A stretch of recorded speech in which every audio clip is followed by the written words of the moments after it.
ഇല്ല, പുതിയ മുന്നണി എന്ന് പറയുന്നത് ഇന്നലെയാണല്ലോ നമ്മൾ മത്സരിക്കാൻ തീരുമാനിച്ചത്.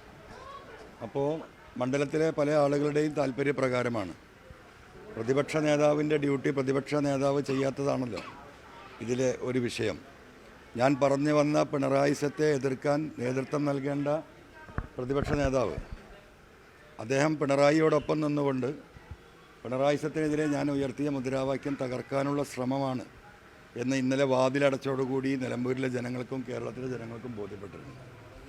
അതിൻ്റെ അടിസ്ഥാനത്തിൽ ഇന്നലെ വൈകുന്നേരമുണ്ടായ ഒരുപാട് ചെറുകിട സംഘടനകൾ, പ്രത്യേകിച്ചും കാർഷിക മേഖലയിലുള്ള ആളുകൾ, തൊഴിൽ മേഖലയിലുള്ള സംഘടനകൾ, വ്യാപാര മേഖലയിലുള്ള ചെറുകിട സംഘടനകൾ, സാമൂഹിക സാംസ്കാരിക സംഘടനകൾ, ജീവകാരുണ്യ പ്രവർത്തനം വളരെ വലിയ രീതിയിൽ നടക്കുന്ന നിലമ്പൂർ നിങ്ങൾക്കറിയാം.